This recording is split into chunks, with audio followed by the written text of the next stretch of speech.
ஒற்றை தலைவலி மைக்ரேனுங்கிற அந்த ஸ்பெஷல் தலைவலி வந்து ஒரு டைப் ஆஃப் ஹெட்டேக்கு. காரணம் வேஸ்குலர் ஹெட்டேக். அந்த நரம்பு இரத்த நாளங்களில் உள்ள அந்த ப்ரெஷர் வேறுபாட்டினால் வர உரிய அந்த தலைவலி. அந்த தலைவலி எப்படி வித்தியாசப்படுத்தலாம் அப்படின்னா, ஒரு பக்கம்தான் இருக்குன்னு அவசியம் இல்லை. ஒரு பக்கத்தில் ஆரம்பிக்கும், ஆனால் தலை முழுசாக வந்துடலாம். அதோட அசோசியேட்டடாக சிம்டம்ஸ் இருக்கும். அசோசியேட்டடான கண்ணுக்குள்ளே ஏதோ கோடு கோடாக ஓடுற மாதிரி இருக்கும், பார்வை ஒரு மாதிரி இருக்க மாதிரி இருக்கும், காதில் ஒரு மாதிரி இறைச்சல் மாதிரி வரலாம், வாமிட்டிங் வரலாம், வாமிட்டிங் சென்சேஷன். இந்த வாமிட்டிங் கண்ணில் ஓடுறது இதெல்லாம் விஷுவல் ஆரா, அது பேர் ஆரா. அதனால் அது அசோசியேட்டடாக அந்த சிம்டம்ஸ் இருந்தால் typical migraine, it's a classical migraine. அது இல்லாமல் வித்தியாசமான ப்ரெசன்டேஷன்லாம் இருக்கலாம். கிளாசிக்கலாக அப்படி தான் ப்ரெசென்ட் பண்ணணுன்னு அவசியம் இல்லை, வித்தியாசமாகவும் வரலாம்.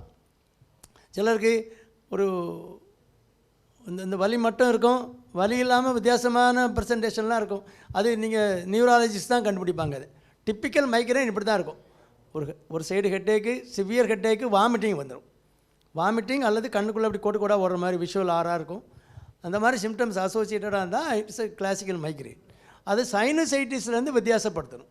சைனஸுங்கிறது இங்கே இந்த இடத்துல உள்ள வெற்றிடம் உள்ளே இருக்குது. சளி பிடிக்கும்போது உள்ள சளி உறைஞ்சிக்கிட்டுனா அது விண்ணு தெரிக்கும். இந்த தலைவலிக்கும் அதுக்கு என்ன வித்தியாசம்னா, இது காலையில் எழுந்திருக்கும் போதே வந்துடும். பெட்டிலேருந்து எழுந்திருக்கும் போதே தலைவலி இருக்கும். மத்தியானத்துக்கு மேலே அப்படி கொஞ்சம் கொஞ்சமாக குறையும், கூடி அப்படி குறைஞ்சிரும்.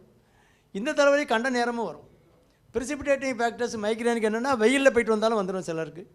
சிலர் கூல் ட்ரிங்க்ஸ் ஏதாவது, அது கொக்கைன் உள்ளது அல்லது கஃபீன் உள்ளது, அந்த ப்ரிப்பரேஷன்ஸ் எல்லாம் எடுத்தாங்கன்னா ப்ரிசிபிடேட் ஆகிரும். அதெல்லாம் காமனஸ்ட்டு ஃபேக்டர்ஸு. அது இல்லாமல் சில டென்ஷன்லேயும் வரலாம், தூக்கம் இல்லாமல் இருக்கும்போதும் ப்ரிசிபிடேட் ஆகலாம். இதுக்கு மருந்து வந்து அந்த டைமில் தலைவலியை ரிலீவ் பண்ணுற மாதிரி மருந்து இருக்குது, அது ரிலீவர்.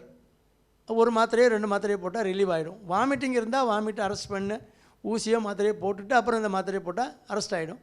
வராமல் தடுக்கிறதுக்கு இட்ஸ் ரிலீவர் போக ப்ரிவென்டார், வராமல் தடுக்கிறதுக்கு மருந்து இருக்குது. அது சேர்த்து போட்டால் தான் இது தள்ளி கொண்டு போய் அது நிப்பாட்ட முடியும். ப்ரிவென்டார் அதை வந்து டெய்லி போடணும். தலைவலி இருந்தாலும் இல்லாட்டியும் இந்த தலைவலிக்கு டெய்லி ஒரு மாத்திரை போட்டு அப்படியே கொஞ்சம் கொஞ்சமாக 6 மாதம் மினிமம் போடணும். அப்படி போட்டால் கம்ப்ளீட்டாக இல்லாமல் பண்ணிடலாம். திரும்ப எப்போவாது கொஞ்ச நாள் கழித்து திரும்ப வந்தோன்னா திரும்ப இந்த மாத்திரையில் குறைஞ்ச டோஸில் எடுத்துக்கலாம். பயப்படுற மாதிரி கண்டிஷனில் இது நீங்கள் டெஸ்ட்டில் ஒரு டெஸ்ட்லேயும் பாசிட்டிவாக இருக்காது. ஸ்கேனு, எம்ஆர்ஐ, அது இதுன்னு என்னத்தை பண்ணாலும் எல்லாம் நெகட்டிவாக தான் இருக்கும். கிளினிக்கல் டயக்னோசிஸ் தான். நீங்கள் சொல்கிற கதையை கேட்டுட்டு நாங்கள் கரெக்டாக டயக்னோஸ் பண்ணணும், அவ்வளோதான்.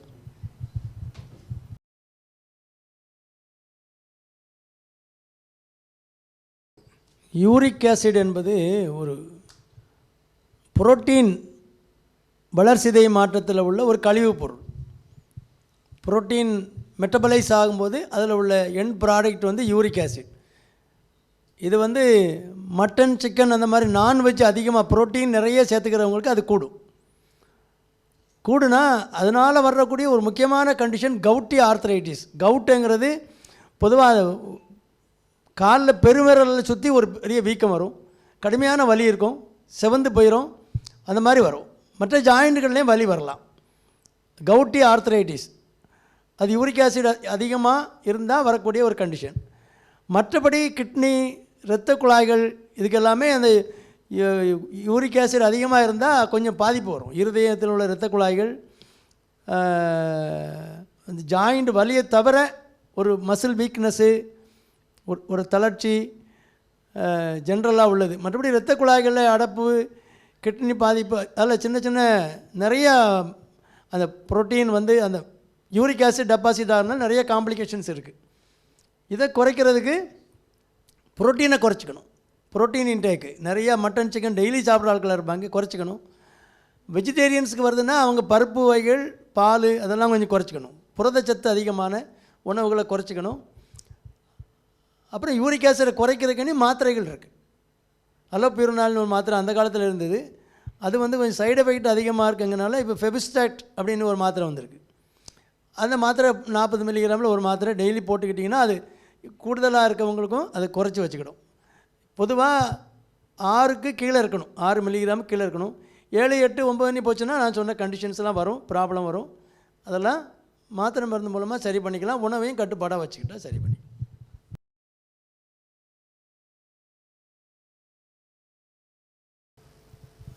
ஞாபக சக்திங்கிறது அது மூளைக்கு கொடுக்குற ஒரு பயிற்சி. அது பயிற்சி ஒழுங்காக கொடுத்துருந்தா ஞாபக சக்தி குறையாது. குறைஞ்சாலும் கொஞ்சம் ஓரளவு குறையுமே தவிர ரொம்ப குறையாது. அது மூளையை வந்து பெரிய கம்ப்யூட்ரு. அதில் நீங்கள் நிறைய ஃபீட் பண்ணணும், அப்லோட் பண்ணணும், நிறைய டவுன்லோட் பண்ணணும். எந்த கம்ப்யூட்டருமே அப்லோடிங் டவுன்லோடிங் இருந்தால் தான் நல்லாயிருக்கும். சார்ஜ் ஏற்றுறதுமே செல்லுமே நீங்கள் நல்லா சார்ஜ் ஏற்றணும், திரும்ப டவுன்லோட் பண்ணிவிட்டு சார்ஜ் இறங்கின பிறகு திரும்ப சார்ஜ் ஏற்றணும். அந்த வேலை நடந்துக்கிட்டே இருந்தால் தான் கம்ப்யூட்டர் எல்லாம் நல்லாயிருக்கும். மூளை வந்து சூப்பர் கம்ப்யூட்டர். அதுக்கு நிறைய வேலை கொடுக்கணும். கொடுத்தா அது அருமையாக பிரைட்டாக இருக்கும். நல்ல ஒரு எந்த வயசானாலும் நீங்கள் நிறைய புக்ஸு படிக்கணும், கேட்கணும், திரும்ப ரீப்ரொடியூஸ் பண்ணணும். நீங்கள் அடுத்தவங்களுக்கு சொல்லிக் கொடுக்கணும். எவனையாவது உட்கார வச்சு நீங்கள் படித்ததை சொல்லிடணும். இந்த பேரப்பிள்ளைகள்லாம் இப்போ கேட்க மாட்டேங்கிறானுங்க. அந்த காலத்தில் பேரப்பிள்ளைகளுக்கு ஏன் கதை சொன்னாங்க? தாத்தாவுக்கு ஞாபக சக்தி குறைஞ்சிடக்கூடாதுங்கிறனால. இந்த தாத்தா அந்த காலத்து கதைகளெல்லாம், அந்த காலத்து அவர் ஞாபகம், அந்த பழைய நினைவுகள் அவருக்கெல்லாம். அங்கே ஸ்கூலுக்கு போகும்போது ஓணாம் பிடிச்சி தலைகளை தொங்க விட்டது, அவர் முள் குத்துனது, வாத்தியார்ட்ட அடி வாங்கினது எல்லாம் ஞாபகம் வச்சுருப்பார், எல்லாம் சொல்லுவார். அந்த கதைகளெல்லாம் கேட்குறதுக்கு பேரையும் பக்கத்தில் உட்காந்துருப்பான். அப்படியே தாத்தா அதுக்கப்புறம்னு சொல்லி கேட்டுகிட்டே இருப்பான். இவன் போய் அவன் வேலையை பார்த்துட்டு அவன் பாட்டு சுட்டி டிவியை போட்டு அங்கே தான் உட்காந்துருக்கான் டங்குனிட்டு. அதனால் இப்போ கேட்கவும் ஆள் இல்லை. இவர் சொல்கிறதுக்கு எங்கே செவுத்துட்டே சொல்ல முடியும்? 2 உயிர் உட்காந்து கேட்கணும்ல, ஆர்வமாக சொல்லணும்ல. நாங்கள்லாம் கதை கேட்டிருக்கோம், எங்கள் தாத்தா மாதிரி சொல்கிற கதையெல்லாம் கேட்டிருக்கோம். எங்கள் தாத்தா, எங்கள் சித்தப்பாலாம் நல்லா கதை சொல்லுவார் ஒருத்தர். அவருக்கு அது மட்டும்தான் தெரியும், வேறு ஒன்றும் வேலைலாம் பார்க்க மாட்டார். தண்ணி அடிப்பார், கதை சொல்லுவார். அதனால் அந்த மாதிரி ஆட்களெல்லாம் நம்ம என்ன பண்ணணும், வயசு போக போக நீங்கள் ரிட்டையர்மெண்ட்டுக்கு அப்புறமா கொஞ்சம் படிக்கணும். புதுசாக படிக்கலாம். படிக்கிறதுக்கு என்ன ஒரு நேரமாக இருக்குது? அதுக்கு ஒரு நேரங்காலமே கிடையாது. எப்போ வேணாலும் படிக்கலாம். புதுசாக புத்தகங்கள் படிக்கலாம். அதில் நீங்கள் எழுத்த கருத்துக்களெல்லாம் நீங்கள் நோட் போட்டு எழுதலாம், சொல்லிக் கொடுக்கலாம். யாருக்காவது பாடம் சொல்லிக் கொடுக்கலாம். அது அந்த ஞாபக சக்தி இருக்கணும்னா, அல்லது பழைய பாடல்களை கேட்கலாம், திரும்ப அதை ரிவைண்ட் பண்ணி பார்க்கலாம், மனசில் ஓட்டி பார்க்கலாம், திரும்ப அந்த பாட்டு வருதானிட்டு. பாட தெரியாட்டும் மனசுலேயே பாடுங்க. அந்த மாதிரி பயிற்சி கொடுத்துக்கிட்டு இருந்தால் மட்டும்தான் ஞாபக சக்தி இருக்கும். அதனால் அந்த பயிற்சி கொடுக்காத மட்டத்தில் மூளைக்கு இப்போ இந்த கை இருக்குது. நாங்கள்லாம் சின்ன பிள்ளையில் மம்பட்டி வேலை பார்ப்போம்.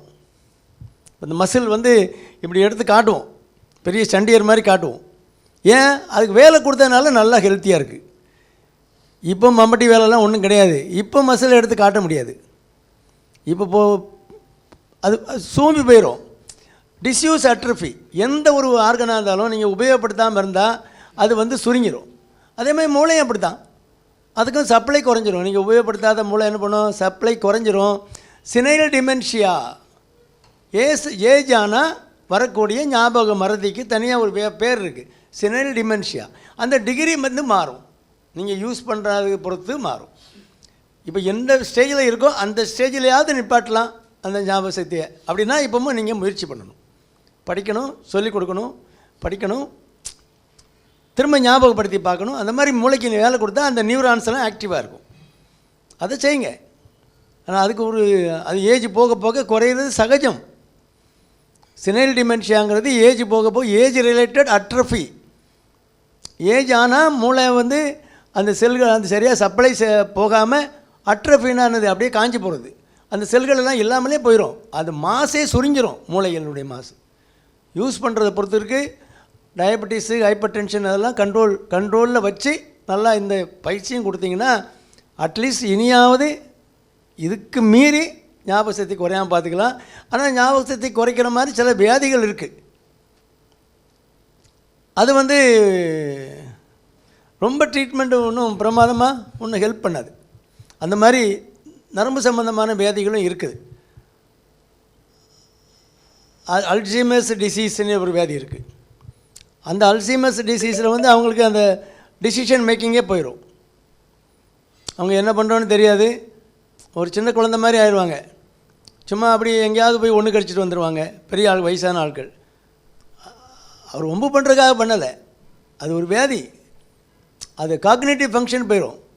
ஒரு எது தப்பு எது சரின்னு தீர்மானம் பண்ணக்கூடிய அந்த சக்தி ஃப்ராண்டல் லோபில் இந்த ஃப்ரண்ட்டில் இருக்குது. அந்த சக்தி பாதிக்கப்படும் போது என்ன ஆகும்? குழந்தை மாதிரி ஆகிடுவார். அவரோட பெரிய தொல்லையாக போச்சு, எங்கேயாவது கிளம்பி போயிடுறாரு அவர் பாட்டுக்கு அப்படிம்பாங்க. அவர் கவனமாக பார்க்கணும். இல்லைன்னா அவங்க ஞாபகம் மறந்துட்டு ஏதோ செய்கிறோன்னு சொல்லி எங்கேயாவது போயிட்டே இருப்பாங்க. நடந்து பேக்கை தூக்கிட்டு ஆமாம் நம்ம அங்கெல்லாம் போனோம் அப்படின்னு சொல்லி போயிட்டே இருப்பாங்க. அந்த மாதிரிலாம் வியாதி இருக்குது. அதுக்கு அந்த அல்சைமர்ஸ் டிசீஸுக்கு பெரிய ட்ரீட்மெண்ட் கிடையாது. ரொம்ப கவனமாக அவங்கள கேர் எடுத்து பார்த்துக்கணும். சில மருந்து மாத்திரைகள் கொடுப்பாங்க. ஞாபக சக்தி மறதி இதுக்கு மேலே வராமல் இருக்கவும் சில மாத்திரைகள் இருக்குது. அது நீங்கள் நரம்பு டாக்டரை கேட்டு மாத்திரைகளையும் உபயோகப்படுத்திக்கலாம். டயபெட்டிஸு ஹைப்பர் டென்ஷன் இருந்தால் கண்ட்ரோல் பண்ணிக்கலாம். கொஞ்சம் ஃபிசிக்கல் ஆக்டிவிட்டி நல்லா வச்சுக்கலாம். அப்போ ஃபிசிக்கலி ஆக்டிவாக இருந்தால் மென்டலியும் ஆக்டிவாக இருக்கும்.